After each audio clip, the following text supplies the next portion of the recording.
Ladies and gentlemen, Kevin Jackson.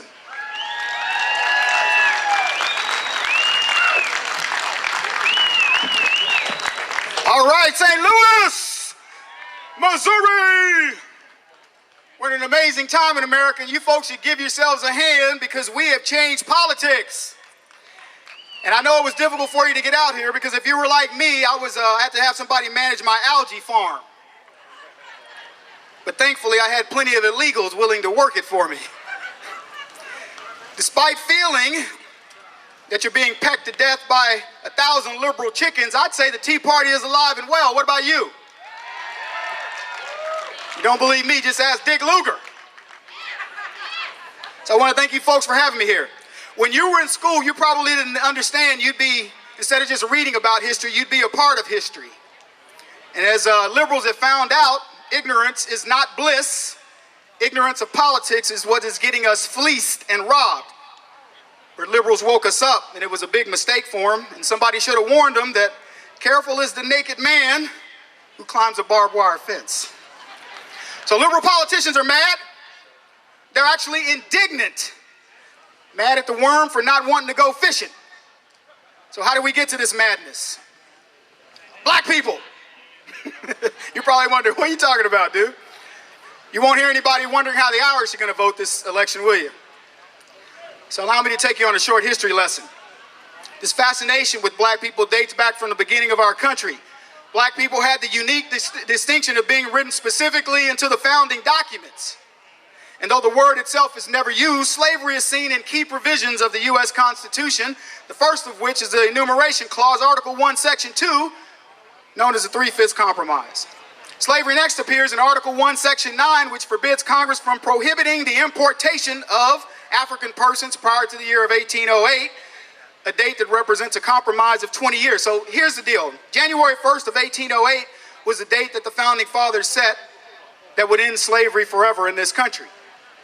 And finally, there's a Fugitive Slave Clause in Article 4, Section 2, which is the last provision in the Constitution relating to blacks, and it required that an escaped person held to service or labor be delivered back to the state where he had escaped from.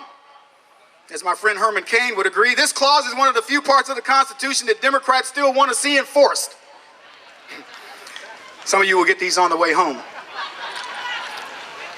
So the rest of history was spent conniving around how to keep blacks from voting. So when they couldn't stop that, that's when the pandering began. And the government quickly realized that by controlling the black vote, they control the money.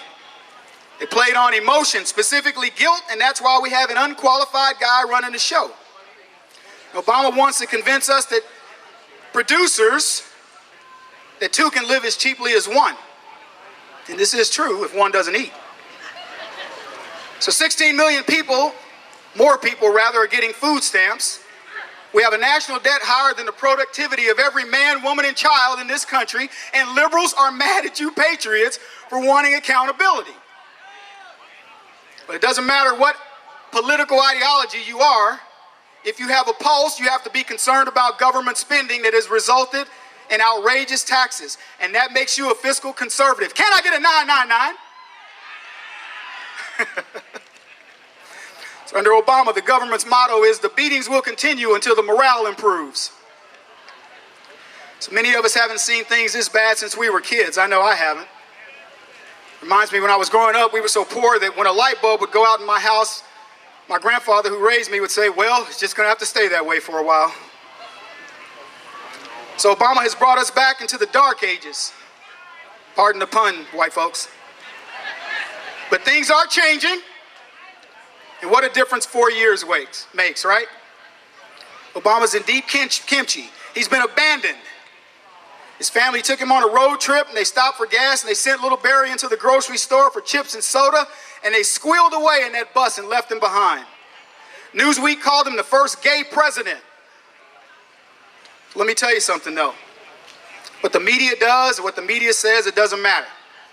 Because we have the answer to them, and we don't rely on their lives. We rely on our media, the bloggers. We rely on our voices.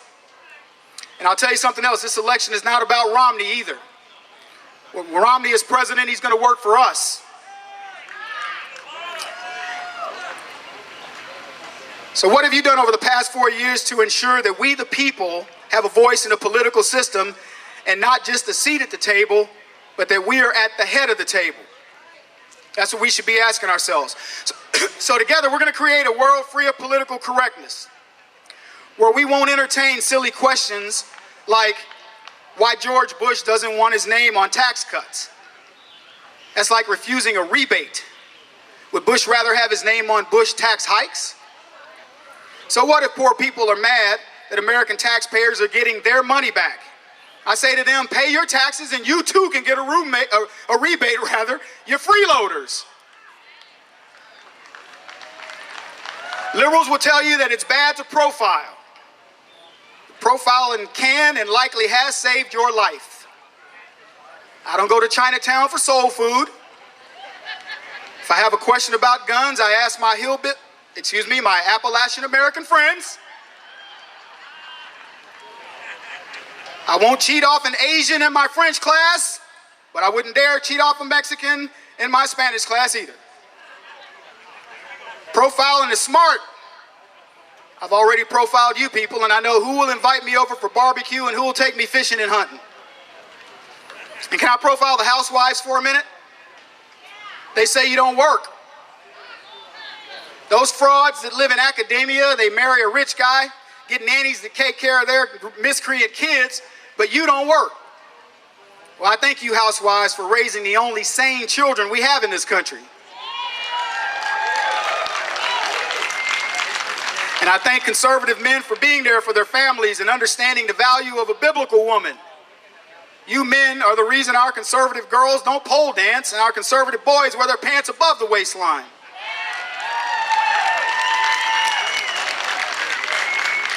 And here's a bulletin for the Fed.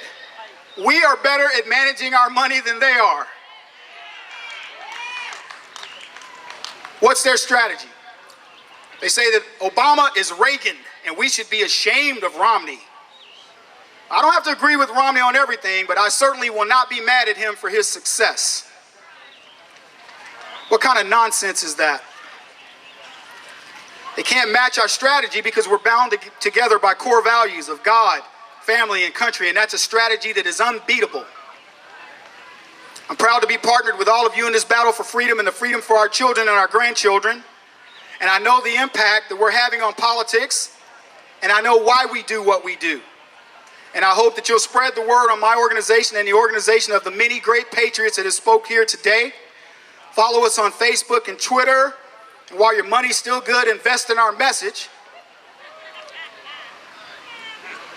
My latest book, by the way, is titled Sexy Brilliance and Other Political Lies.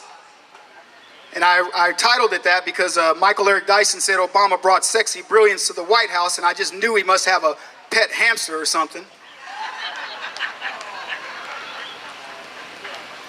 But I want to thank you folks for being here. Thank you for your support and for allowing me to be part of this day that God gave us. God is great, beer is good, and liberals are crazy. Thank you.